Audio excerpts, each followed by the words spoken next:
All right, let's jump right in. We're going to be exploring the ancient book of Ecclesiastes. It was written by this incredibly wise teacher who calls himself Kohelet, and he is wrestling with the biggest, messiest, most frustrating questions of life. You know, the kind that can really keep you up at night. But his journey gives us this incredible guide for how we can navigate our own uncertain world. At the absolute core of Kohelet's whole project is this one single Hebrew word, hevel. Now, it literally means vapor or smoke, but it carries this much deeper sense of absurdity, of enigma. It's this idea that life is unpredictable, it's uncontrollable, and it often feels like you're just trying to grasp smoke. Everything slips through your fingers, and that is the fundamental problem he's trying to get his head around. So, if everything is hevel, if that ultimate, lasting meaning feels just beyond our grasp, what's left? This is where Kohelet makes a brilliant pivot. He basically gives up on finding some perfect, eternal profit from life, and instead asks a much more practical question. In this fleeting, absurd world, what is actually good? What's the wise way to live, right here, right now? That becomes a central question he takes us on a journey to answer. Okay, so first things first, let's really dig into the problem he's up against. He calls it a world of smoke. Here we can see Kohelet's big shift in his whole way of thinking. He started out searching for something he called yitron, an ultimate, lasting gain from life. He tried everything, wisdom, wealth, pleasure, you name it, and the result? A total dead end. He concluded it was all hevel. So he changes his whole goal to finding what is tov, what is good, what is practical, and what is beneficial in the middle of all this smoke. And this quote gets right to the heart of why he was so frustrated. He looked around the world and saw that it just doesn't work the way we think it should. Good people suffer, corrupt people get rich. This kind of injustice just made him sick to his stomach. It's an insult to our reason, and for him, it was the ultimate example of hevel. So, if the world doesn't make sense, how in the world are you supposed to live wisely in it?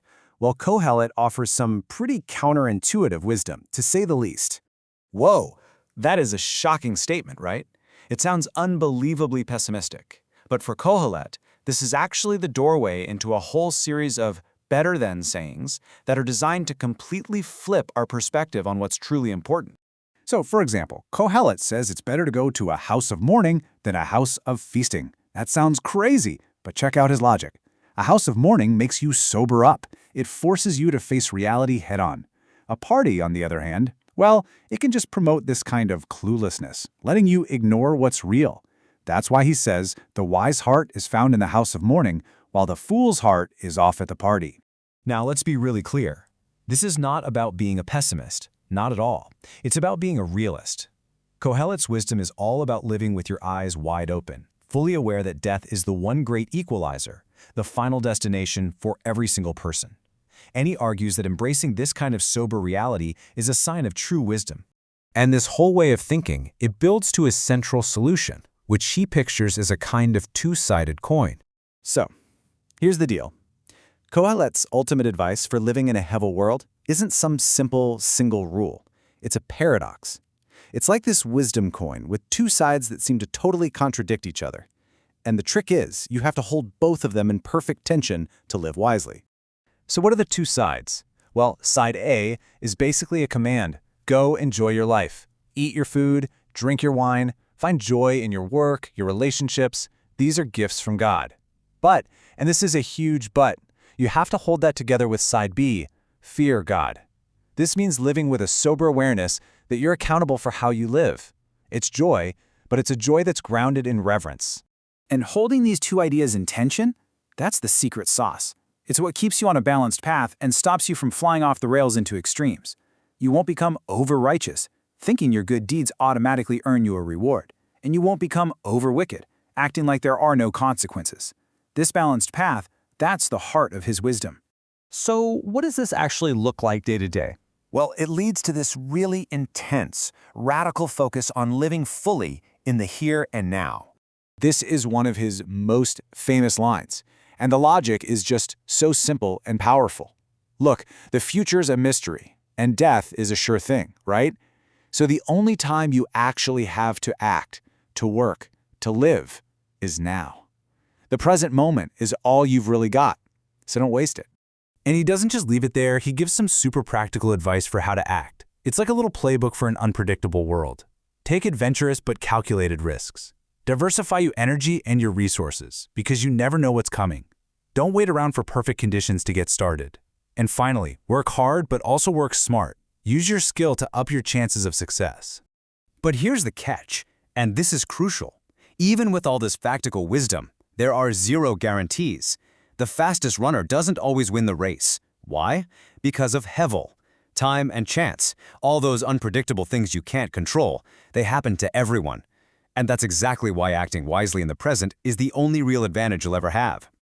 Okay, let's bring this all home. After this long, difficult, and honest search, where does Kohelet finally land? He ends with this incredibly vivid poem about aging, and it's really a final, urgent wake-up call to apply all this wisdom now, while you're young and full of life, before the inevitable slowdown of old age comes and your opportunities start to fade. And the poem is just full of these gut-punch metaphors for aging. Trembling hands, failing teeth, dimming eyesight. It's this really stark picture, a powerful reminder that our time for vibrant living is so fleeting. That final image of the silver cord being severed, well, that's it. The wellspring of life itself is cut off. And so, Kohelet the teacher, he wraps up his own thoughts. After a lifetime of searching, he lands on the exact same verdict he started with. Life under the sun is utterly fleeting, a vapor of vapors. And honestly, it feels like a total dead end. But wait, that's not the final word of the book. There's an epilogue, probably added by someone else commenting on Kohelet's life's work. And it boils down everything he learned into one final, crystal-clear conclusion. And this is it, the conclusion of the whole matter. In a world that's pure hevel, where you can't control outcomes or find perfect certainty, the one thing that gives you grounding and purpose is this: live with a reverent awareness of God and follow His guidance. This, the book concludes, is the whole shebang. And that leaves us with the ultimate challenge, doesn't it? The question Kohelet's wisdom puts right in front of us. How do we hold that two-sided coin in our own lives? How can we fully, joyfully embrace the gifts of right now while also living with a sober, wise eye toward the future? That's the challenge of living well in a world of smoke.